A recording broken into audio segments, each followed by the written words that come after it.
আসসালামু আলাইকুম রহমতুল্লাহ বরকাত। সম্মানিত এলাকাবাসী এবং আমার প্রিয় সহকর্মী ভাই ও বন্ধুরা, আসসালামু আলাইকুম রহমতুল্লাহ বরকাত। আমি আজকে আসলে সামাজিক কোনো কিছু বিষয় নিয়ে আমি আপনাদের সামনে আসছি। আমাদের সমাজের যেই সামাজিক অধঃপতন, বিশেষ করে বিচার আচার, সামাজিক বিচার আচার। আগে আমরা দেখতাম এলাকার মুরব্বীরা এই সকল বিচার আচার করত। সেখানে কোনো দল ছিল না, কোনো গোষ্ঠী ছিল না, কোনো কিছুই ছিল না। কিন্তু গত 15টা বৎসর আমরা দেখতে পেয়েছি আওয়ামী লীগ সরকারের আমলে ক্ষমতাসীনরা যেভাবে বিচার ব্যবস্থাকে কক্ষিগত করেছিল। তারা বিচারের নামে প্রহসন করত। বিচার করতে গিয়ে 500, 1000, 2000, 5000, 10,000, 50,000 টাকা পর্যন্ত তারা ঘুষ নিয়ে তারপরে বিচার আচার করত। তো আমাদের এই সমাজ ব্যবস্থায় গত 15-16 বৎসরে যেভাবে প্রতিটা জায়গায় জায়গায় যেভাবে ক্ষতিগ্রস্ত করা হয়েছে, সামাজিক, রাজনৈতিক, অর্থনৈতিক সব বিষয়গুলোই, এর থেকে কোনো অংশেই আমরা সিদ্ধিরগঞ্জবাসীর পিছনে না। আমি নিজে একজন ভুক্তভোগী। আমি দেখেছি আমার ছেলেকে যখন কুকুরের মতো সাইলোগেটে পিটাইছে। আমি অনেক বিচারক যারা ওই সময়ে সামাজিক কাজকর্ম করে বা এখনো করতেছে, তাদের অনেককে এনে দেখাইছি। তারা জাস্ট চক্ষু লজ্জায় আইসা তারা দেখে চলে গেছে।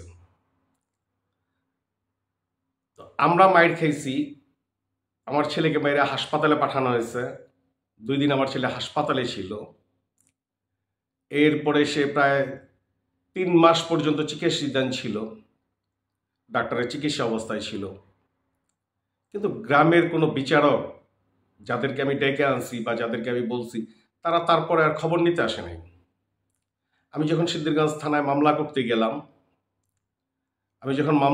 গেলাম, তৎসময়ে এই আনিস কবির গং তারা সেই থানায় গিয়ে যাতে মামলা না নেওয়া হয় চাপ প্রয়োগ করল। এক পর্যায়ে দলীয় আওয়ামী যারা ছিল, আওয়ামী লীগের, তারা সহ যাতে এই মামলাটা নেওয়া না হয়। তারা কারা? তারা এই বিচারকরাই। কিন্তু সেই বিচারটা অদ্যাবধি তারা কিন্তু করে নাই। কেন? আমি বিএনপি করতাম। আমার পুরা ফ্যামিলিটা ছিল বিএনপি পরিবার, যার কারণে করে নাই। আজকে যারা ওই সময় আমার ছেলের উপরে আঘাত করছে, তাদের অনেকেই এখন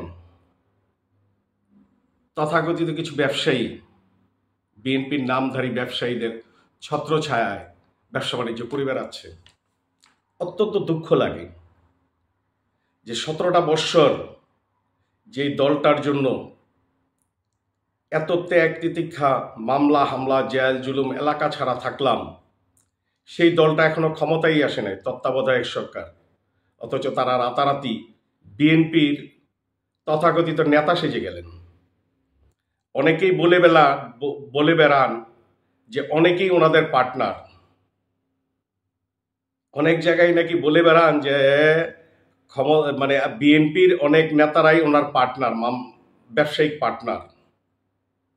আরে ভাই, তোমরা কি আর কেউ না জানুক, আমি ইমাম হোসেন বাদল জানি তোমরা কার পার্টনার কি আমরা জানি।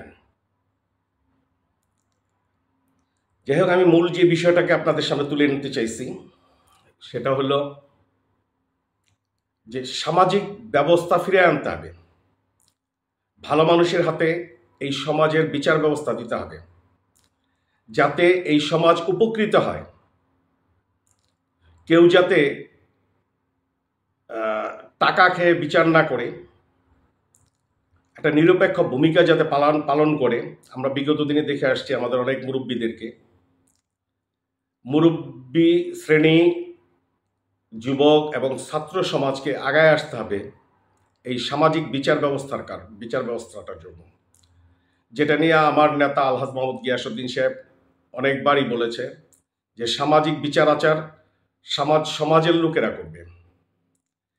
একটা ঘটনা ঘটলেই যাতে সেখানে থানায় গিয়ে মামলা করে সেখানে মামলা বাণিজ্য, বিচার বাণিজ্য যাতে না হয়। এটুকুই ছিল আমার কথা।